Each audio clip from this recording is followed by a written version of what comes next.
Meghan seems to be a version of the Antichrist. See, and what is she really? She's a no one. Meghan Markle is one of the most ruthless social climbers I've ever met. The British tabloids will destroy your life. I will not be bullied into playing a game that killed my mum. I try to warn you as much as possible. Her hands are tied and she isn't allowed to defend herself. Can you put up with this? Can you deal with it? She now appears to be trying to get rid of Harry from his family. I think your mother would have thought of Meghan. We were totally unprepared for what happened. I was crying out for help, but giving the wrong signals. It's not enough to just survive something. What on earth has Meghan done? It was the LA riots triggered by a senseless act of racism. I remember seeing ash fall from the sky and smelling the smoke. I remember seeing men in the back of a van just holding guns and rifles. And those memories don't go away. I'm biracial. I heard someone call my mom the N-word. Just really opened my eyes to a mentality that still exists. I had been in school watching a TV show. This commercial came on with the tagline, "Women all over America are fighting greasy pots and pans." Two boys from my class said, "Yeah, that's where women belong, in the kitchen." I remember feeling shocked and angry. It just wasn't right, and something needed to be done. And it was roughly a month later when the soap manufacturer changed the commercial. At the age of 11, I had created my small level of impact by standing up for equality. It is said that girls with dreams become women with vision. I hope that by the time I have children, that people are even more open-minded to having a mixed world. It was fantastic. It was absolutely amazing to get to know her. We never went longer than 2 weeks without seeing each other. Both of us have passions for wanting to make change for good. It was one of the first things we started talking about when we met, was just the different things that we wanted to do in the world and how passionate we were about seeing change.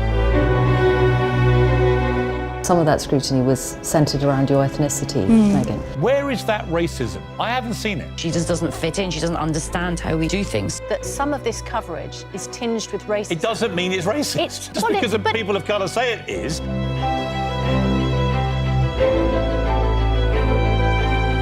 Just an amazing surprise. The little diamonds either side are from my mother's jewellery collection to make sure that she's with us on this crazy journey together. It's so important to me to know that she's a part of this with us.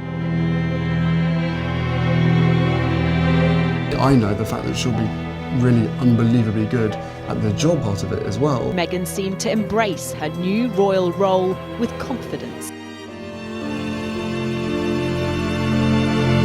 I remember Princess Diana. She was called the fairy tale princess when she first married Prince Charles. Within a year, she's been called a fiend and a monster. Within a few months, Meghan seems to have moved from the nation's heroine to the nation's villain. As naive as it sounds, I did not have any understanding of just what it would be like. I try to warn you as much as possible. Meghan said she didn't want to be a voiceless figurehead, but in fact, whenever she spoke up, she got criticised for it. We had the media who were completely fascinated by everything we did. For me and for my wife, of course there's a lot of stuff that hurts. I will not be bullied into playing a game that killed my mum. I was the one who was always pitched out front, whether it's my clothes, what I said, what my hair was doing. And what is she really? She's a no one. She wears bad clothes. Why did we ask for that? Nobody ever said, well done, or was it okay? But if I tripped up, a ton of bricks came down on me. I never thought that this would be easy. It's all about woe is me. Not many people have asked if I'm okay. And the answer is, would it be fair to say not really okay? And it's really been a struggle. Yes. I really tried to adopt this British sensibility of a stiff upper lip. What that does internally is probably really damaging. When no one listens to you, all sorts of things start to happen. When you have a newborn, especially as a woman, it's a lot. So you add this on top of just trying to be a new mom or trying to be a newlywed. It's not enough to just survive something. Like, that's not the point of life. You've got to thrive. You've got to feel happy. If you see something that you don't like or are offended by, you can really make a difference for not just yourself, but lots of other people.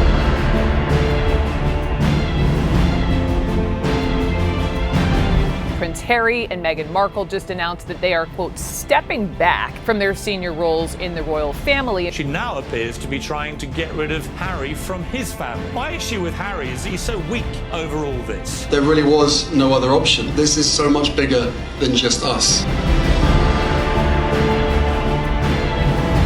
I will always protect my family, and now I have a family to protect. I've got my baby and I've got my husband, and they're the best.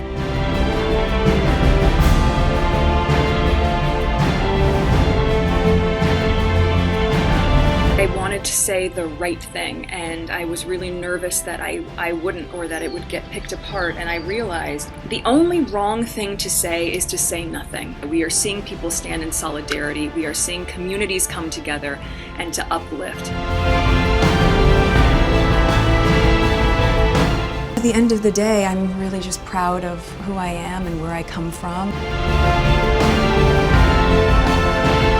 I am here with you as a mother, as a wife, as a woman of color, and as your sister. Trust that the woman I chose as my wife upholds the same values as I do. She's the same woman I fell in love with. Always remember to put others' needs above your own fears. It isn't enough to simply talk about equality. One must believe in it. And it isn't enough to simply believe in it. One must work at it. Let us work at it together, starting now.